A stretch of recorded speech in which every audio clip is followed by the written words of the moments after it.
I think what gets rid of the mom guilt is now I feel like I do at least one of those little things for myself each day.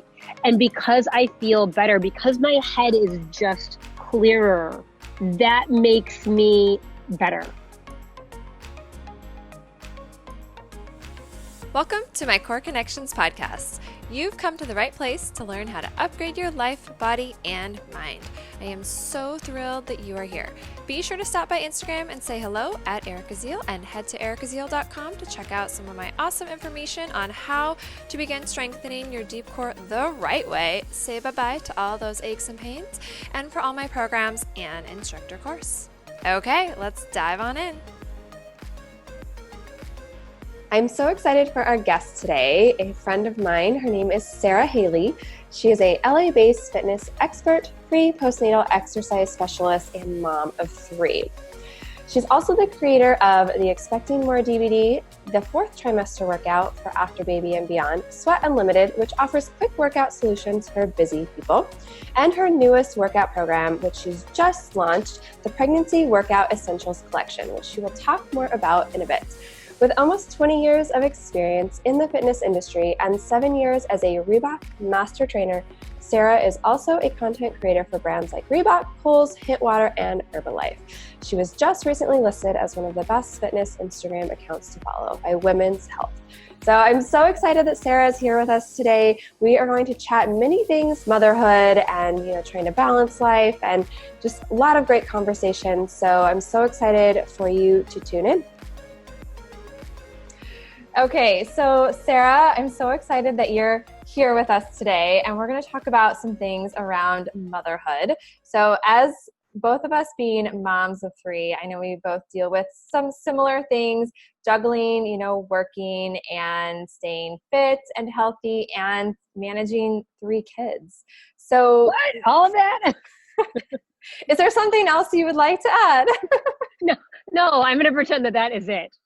That's it. Nothing else. Nobody ever gets sick and nothing ever comes up out of the blue. And No, the juggle is real.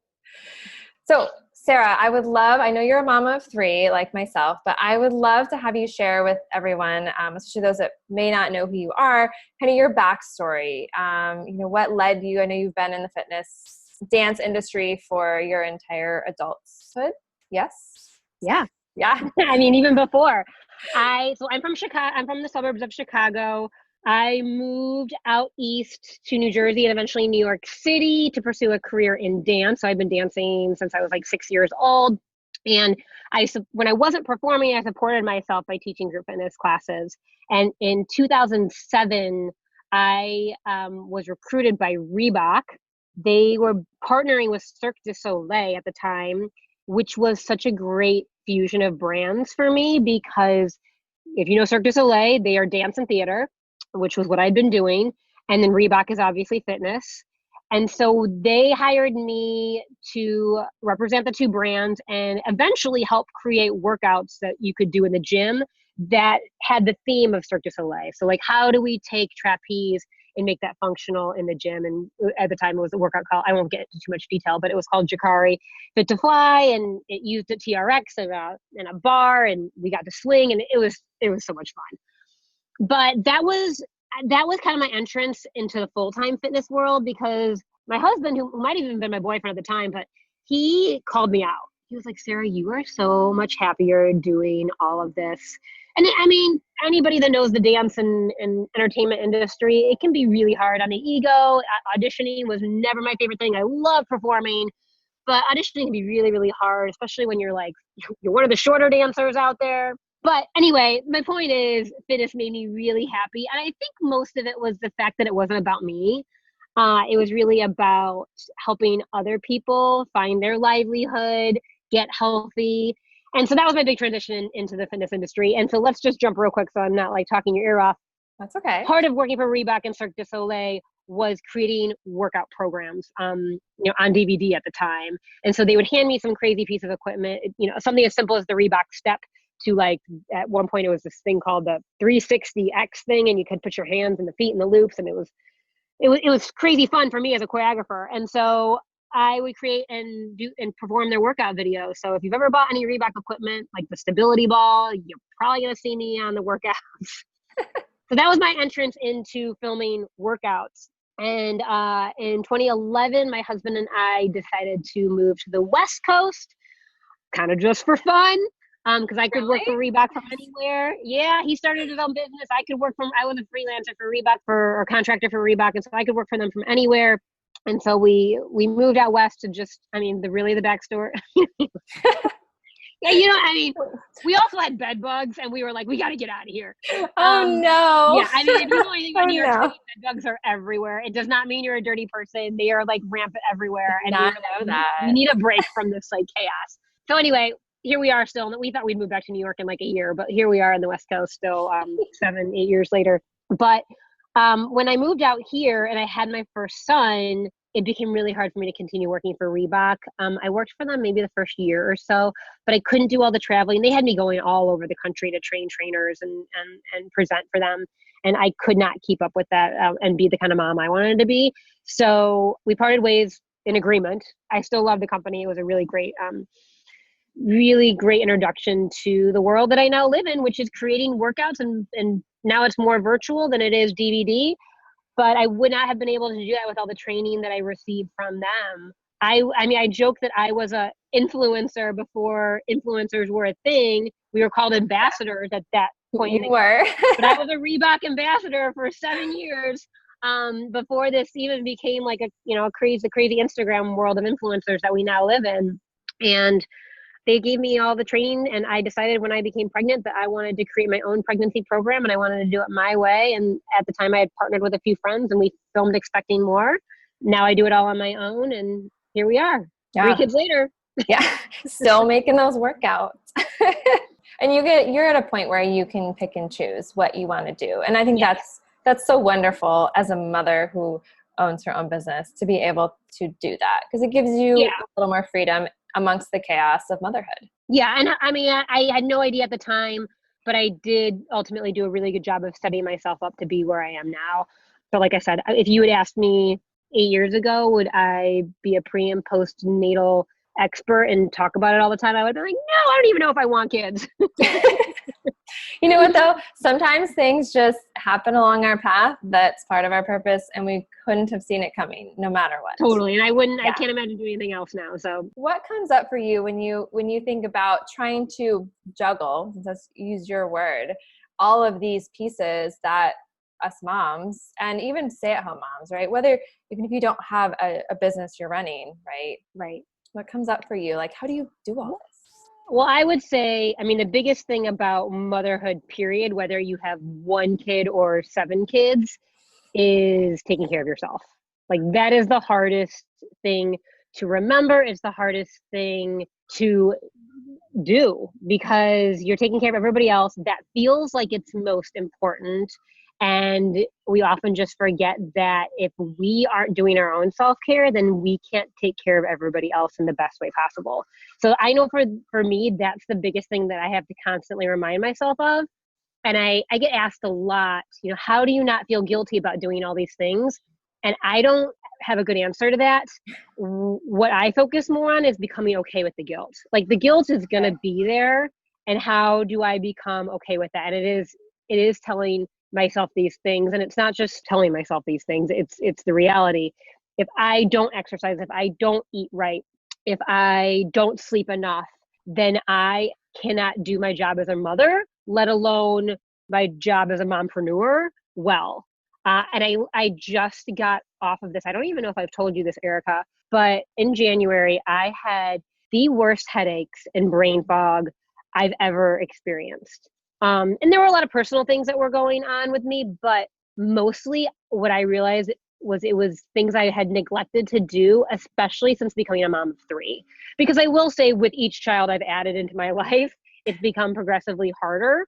And I had just taken up, the bad habits that a lot of us do. There was a lack of sleep. There were certain things that I hadn't done in my workouts that I know that I had done with 1 kid, and, maybe less with 2 and then less with 3. There were just so many things that I had stopped doing to take care of me. And I focused really in February on a lot of these things. And I can tell you, the words that came out of my mouth to my husband were last night were, I have not felt this healthy and happy in a long time. And I can say that with emotional because I had gotten so bad. I mean, I had headaches that creeped up in the front of my head, in the back of my head. Some of them, and the answers were simple things like I hadn't gone to the eye doctor in over a year and my eyesight had changed. So it's those simple things that I think we forget about that are so important for our health so that we can enjoy motherhood, because then it does become a job and you do get angry and annoyed and all these things.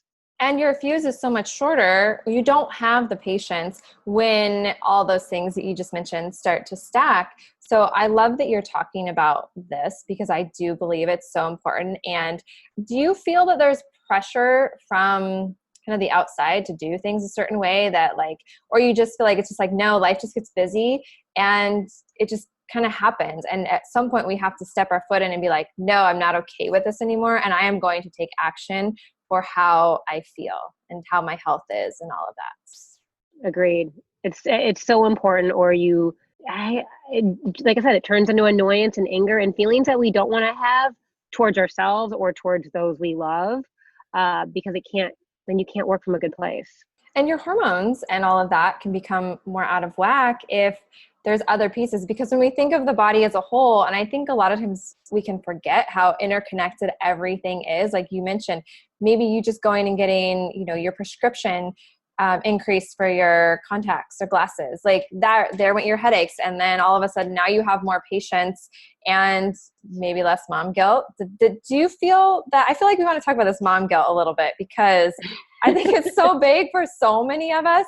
And I think there's a way to have it be like healthy and a way that it can be getting to be too much. Do you know what I mean? So did you find that as you started to, obviously you feel better yourself, but what's the trickle effect for your relationship with your husband, your relationship with your kids, and probably even your business and friends and all of that? Yeah. Well, and what I'll add to that too is I think sometimes once we have a baby, we don't realize that there's something off, right? We think, oh, we had a baby. This is the way we're supposed to feel. Not supposed to feel, but like, this is just my new life. Like I have a new baby and now I have all this brain fog, where I think for me, what was so huge this past month is I was like, oh yeah, that's how I'm supposed to feel. Because it had just gone on for so long that I really wasn't realizing it. I like where you're going with that. I think it because the little pieces, they start to stack. And then you start to think, this is normal. This is how I'm supposed to feel. But when you actually stop for a moment and like turn inward to your body and ask yourself, like, was there anything that you like asked yourself that kind of popped up for you? We're like, I don't want to feel this way. There has to be another way. There has to be something I'm missing. Like, was there a turning point for you? Yeah. Like what? Okay, so this is real crazy, you guys. Oh, nothing's crazy for me, Sarah, but go real for crazy. And by the way, so I should probably preface this by saying my husband calls me a borderline hypochondriac, but let me tell you what I mean, what he really means. I grew up in a family, it was just my sister and me, and my mom, so this is pre-internet days, had this, and my mom's mom, so my grandmother was a pediatric nurse. So that will kind of make sense. We had this big book of like, I don't know what it was called, but the medicine book or something. And I remember when there was something wrong with us, we would look it up. It'd be like, my ear hurts. And then it could, have all these issues. So I grew up in a family where that's what we did. So I think that has kind of caused my knee hurts. Let me look it up. Any doctor will tell you, don't Google it. Do not Google it. So my headaches, once I got my eyes checked, my headaches transferred from the front of my head to the back of my head. And that kind of freaked me out. And they got so bad that one night I turned to my husband because I was so uncomfortable. And I said, I need to go to the ER. Because it was late at night and I couldn't go see a normal doctor at normal hours.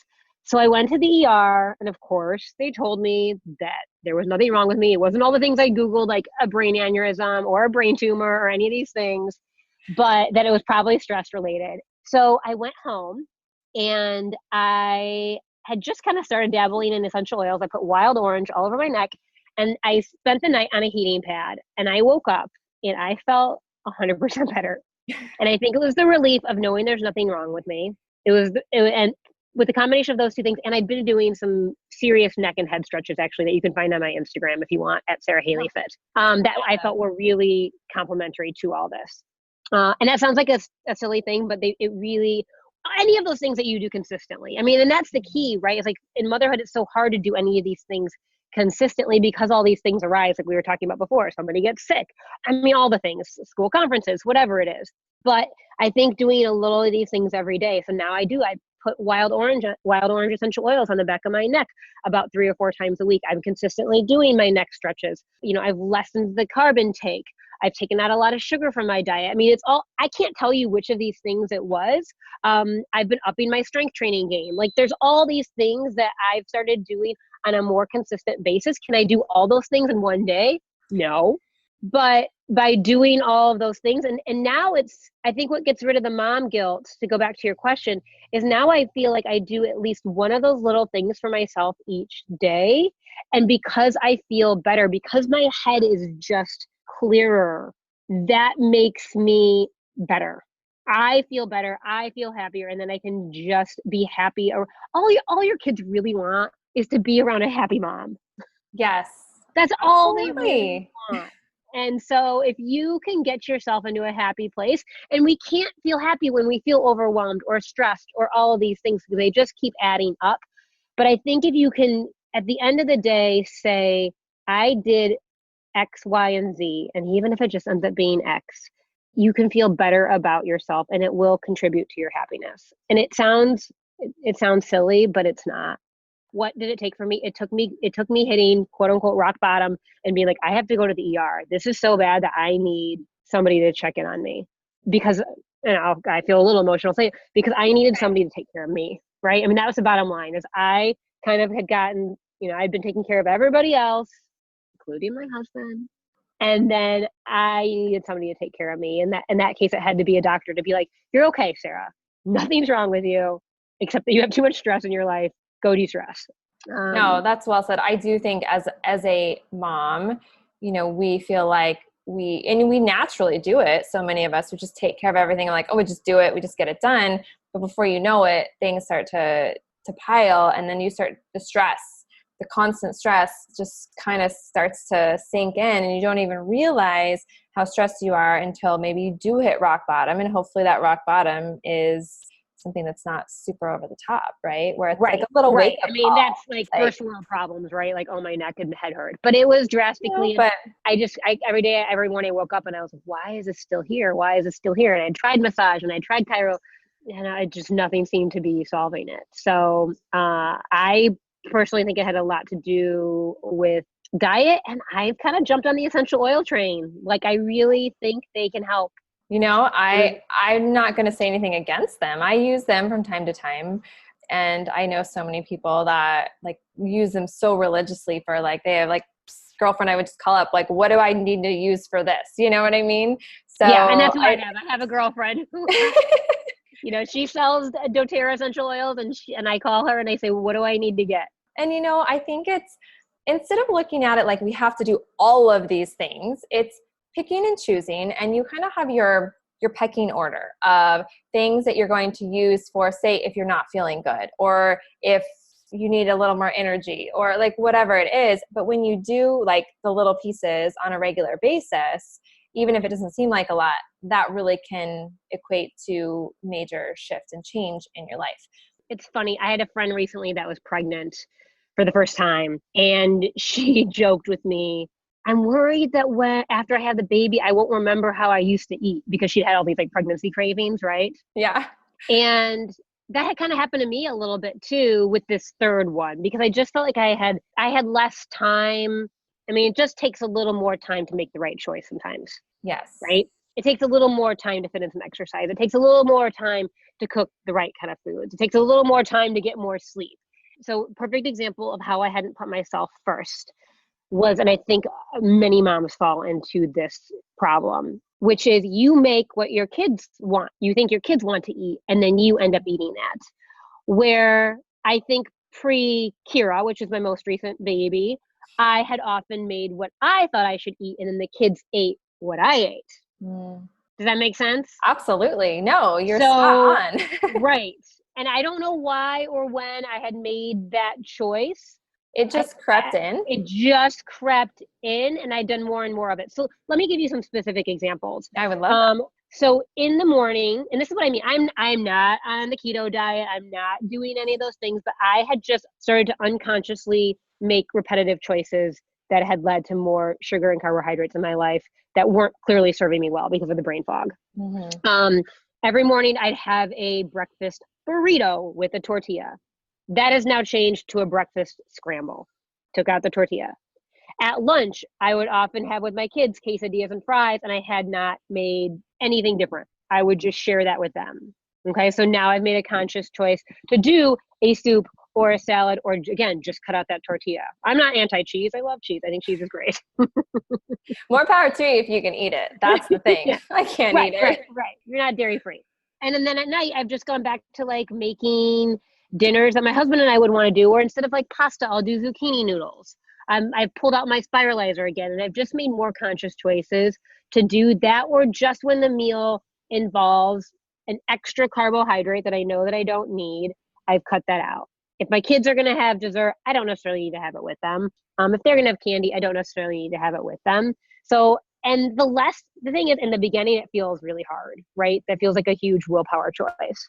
And I mean, willpower, the definition of willpower to me is the ability to make a change using the power of your mind. And we are strong enough. I think you feel weak because you have all these things to do and all these people to take care of. But it really only took like a week of me consciously saying no. And the pure fact that I felt better was enough to keep me motivated.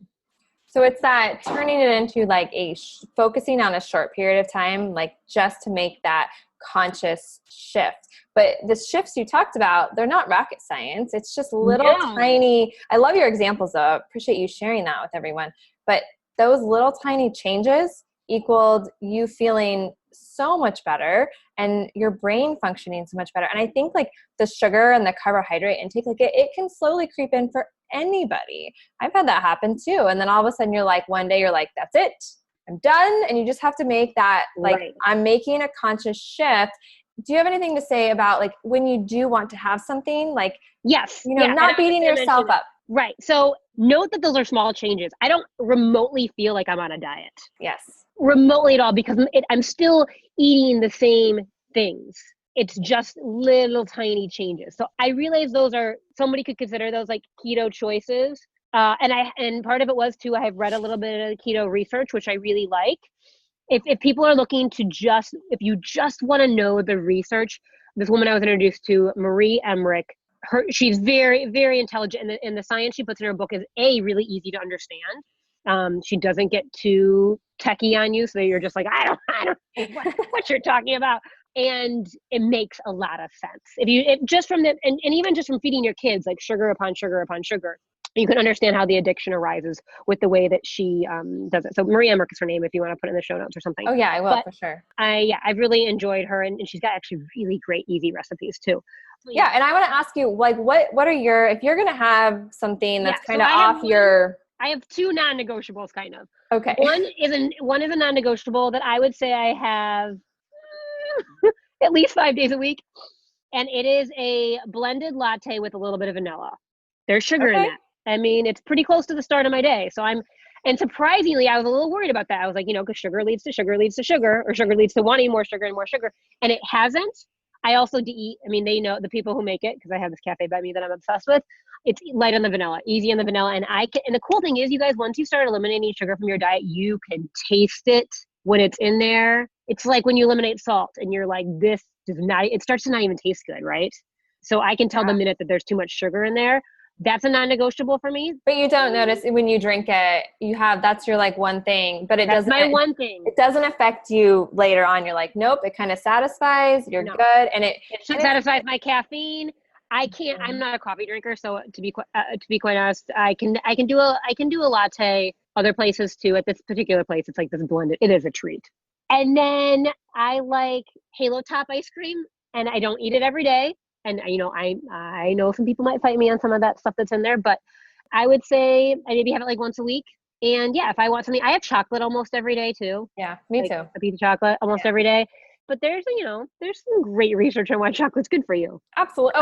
We could talk all day about find research on why you should eat chocolate. Right. And I have a lot of friends where their non-negotiable is wine. I'm not a big wine drinker, so that for me is not an issue. I like a good beer here and now, but I'm not a huge drinker. So that's not an issue for me, where I know that can be an issue for a lot of people, where they're like, I can't lose the weight, but I have a glass of wine every night. I'm like, well, that may be a piece. Yeah. Yeah. I think it's so much about picking and choosing. It's not about being perfect. You want to enjoy life too, right? So like you said, that's a big piece. You want to be happy and enjoy. And if we take the enjoyment out of everything, then that makes it harder to stick to eating healthy, right? And like you said, and also seasons of life.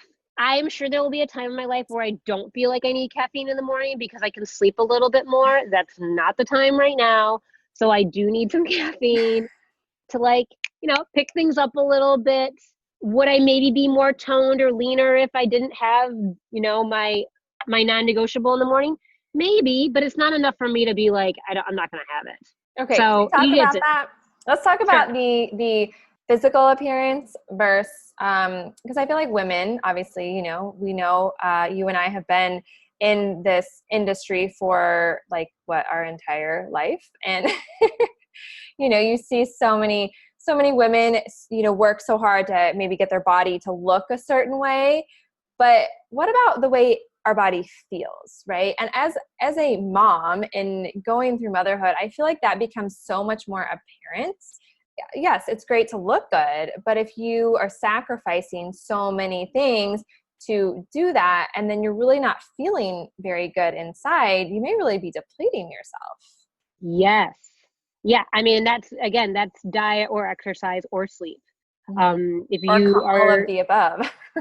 No, I mean, all of the above. It can be really, really frustrating. And I think too, what can happen as moms is we become creatures of habit, right? Good and bad. And that can be, eating the same things every day, doing the same exercise routines every day, and then saying to ourselves, why am I not seeing any changes? Why don't I feel different? I had a woman email me just recently. I have a postpartum program called the 4th trimester program. And it's designed if you use the calendar that comes along with it, it's designed as a 12-week program. That's basically 3 months, right? 3 months of doing the same workouts. And it doesn't mean you have to do them right after birth. It could be any time. I know you and I are on the same page when we say once you're postpartum, you're always postpartum. But it has diastasis recti safe exercises, and so it's for any time after you've had a baby. But I'm going to repeat this again. I designed it as a 12-week program. I had a woman email me, it was like last night or the night before, and she said, Sara, I'm really frustrated. I have the last 5 pounds to lose, and I've been doing your program, and I can't seem to get the last 5 pounds off. So I wonder if you can guess what my question was to her. First of all, I asked her how far, how long ago did she have the baby? Was she breastfeeding? I asked her all the questions to kind of see where she was at. The answers came back somewhat normal. So then I was like, how long have you been doing my program? Erica, she'd been doing my program for 45 weeks. Oh, wow. The same workouts for 45 weeks.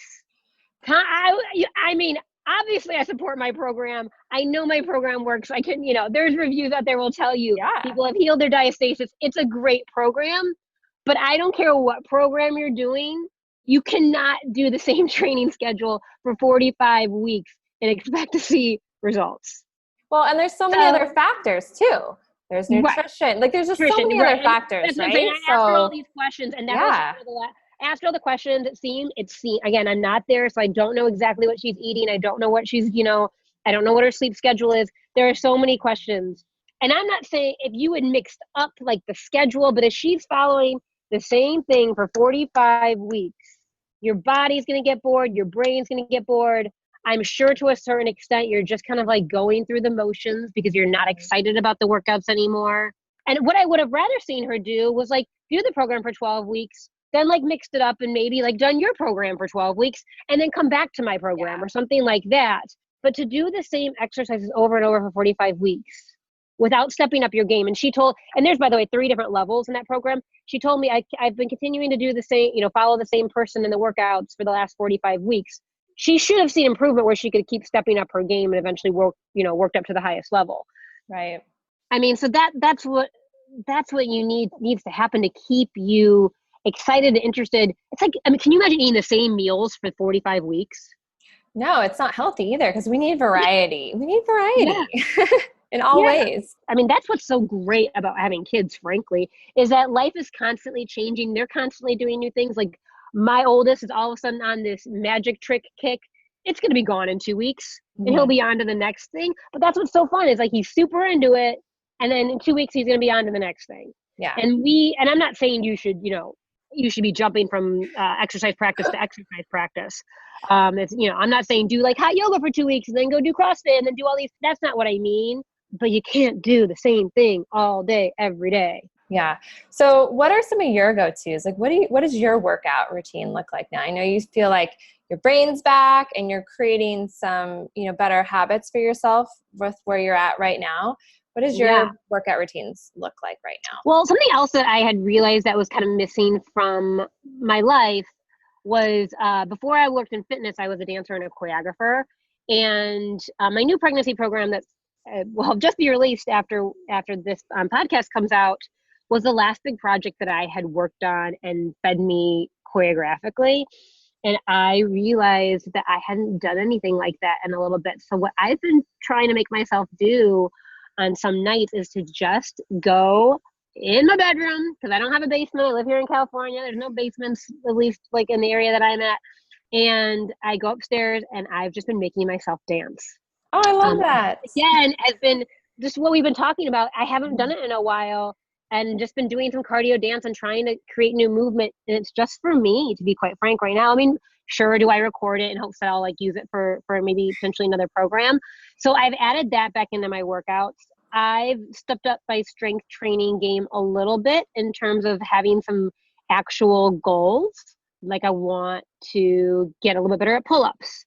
So giving myself goals, doing movement that my body really loves and clearly has been craving. So those have kind of been the two big things that I've been working on. I love them. That's great. Yeah. Changing it up, going back. And I think too, like, as moms, we tend to kind of veer maybe off a direction. And then one day you just have to be like, you know what? I miss doing something like you said with your dancing, which is wonderful. Yeah. And I think a good check-in too is, especially when you're past the pregnancy and early postpartum recovery period, is checking in to make sure that you are working intensely enough. I like to use the example of this conversation I had with my mom like a long time ago. She likes to walk on the track at her gym, and she was telling me, "Oh, Sarah, I'm not getting the kind of results I want. I haven't been losing any weight." And she lived in Chicago in the cold, and she'd put on some weight over the winter. And I said, "Well, Mom, when you walk, do you ever feel like you're losing your breath? Like, is it hard to talk?" She goes, "No, why would I do that?" I was like, well, that's called picking up your intensity. And I think maybe you should add that in. And so I created a little program where it would be like, she would walk for 2 to 3 minutes. And then for 30 seconds, she would, try to go breathless. And then, we would gradually increase that. But I think that sometimes too is because we are so kind, as we should be during pregnancy and postpartum, that when the time arises to start to check in specifically with your cardio workouts, and I mean, even with strength training, are you lifting up more than 5-pound weights when you know that you can? Are you, doing some circuit training where you do go to you sprint for 30 seconds and that doesn't, by the way, I'm not a runner. A 30-second sprint for me is being on a super high incline and walking fast, but to a point where it becomes a little bit difficult to breathe. I think checking in with ourselves too, because I think sometimes when we come out of those pregnancy and postpartum recovery periods, we actually forget what it's like to work really hard. And sometimes you have to do that to see the results you want. Yeah. And there's that balance, like you said, right? You want to get your body so that it's healed, but then we have to remember once you do get there, it's time to slowly start to ramp it up, push yourself. Yeah. So you mentioned your new pregnancy workouts. I want you to talk more about and tell everyone all about that. What inspired you? Because I know you have your Expecting More workouts that you filmed with your seconds. So what inspired you to create a new one?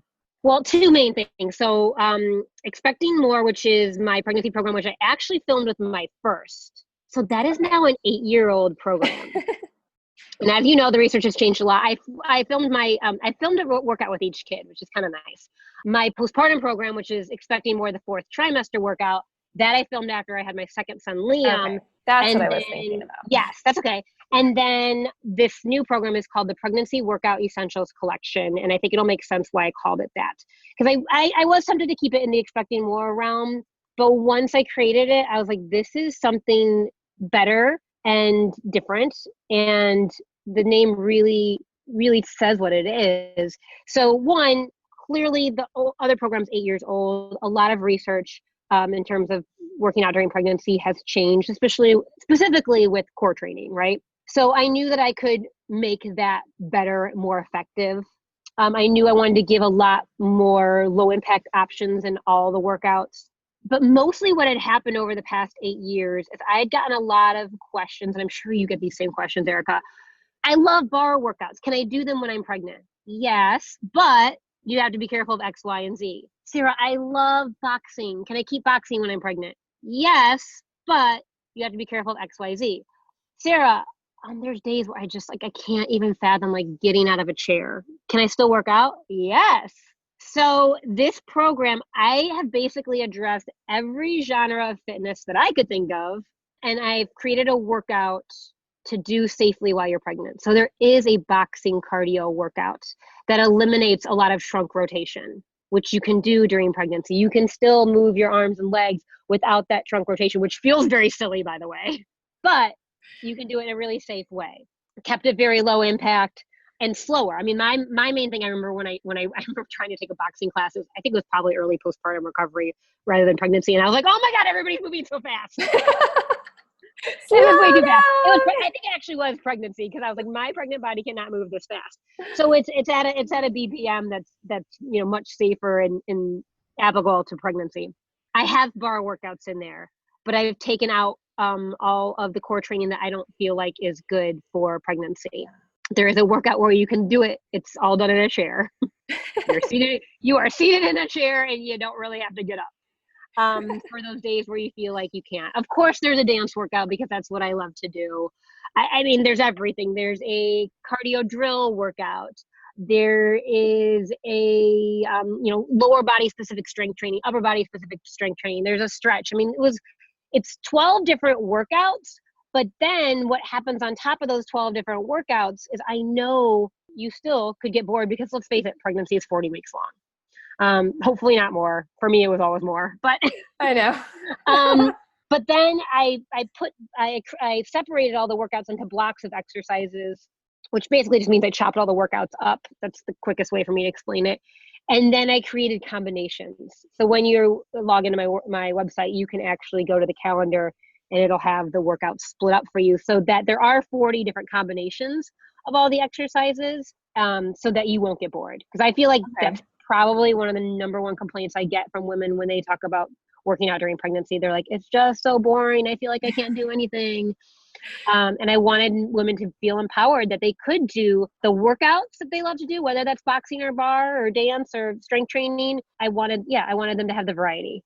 I love that. And it sounds like you've really checked all the boxes, and it's core safe, which is great, because that's such a big and there's several core specific workouts as well. Awesome. Because I know that's sometimes the hardest thing is they're like, but I want to do my core workouts. You can. Right. You just have to do them the right way. So we will put all of that in the show notes, so anyone that's interested can find that. And Sara, you do such a great job. If those of you listening don't know who Sara Haley is, you have to check her work out. She does such a good job of infusing dance with fitness. Dancing was never really in my background, so that is definitely not in my wheelhouse. I think I took a couple years of dance in high school, but we don't ever want to have to see that. So thank you so much, Sara. Do you have anything else that you'd like to add? No, if you want an easy way to follow me, I'm at Sara Haley Fit on almost all social handles. I spend my most time on Instagram, but you can find me on Instagram, Facebook, YouTube, and then sarahaley.com is where you can find all the workouts. Wonderful. And I will put everything in the show notes. So, and I'll link some of, we'll do a blog post with this. And so I will also share some of Sara's recent little video clips she's done on Instagram. So you all can find that. So thank you so much, Sara. And everyone who is either pregnant or thinking about getting pregnant, go check out her new pregnancy. Will you say the title again for me? Sorry. Pregnant. It's okay. Pregnancy Workout Essentials. Pregnancy Workout Essentials. That shouldn't be hard. I don't know why. Kept wanting to say something else. So thank you so much, Sara. Thank you. The material contained within is provided for educational and informational purposes only and is not intended as medical advice. You should seek medical care for any specific health issues and consult your physician before beginning a new regimen or purchasing any products.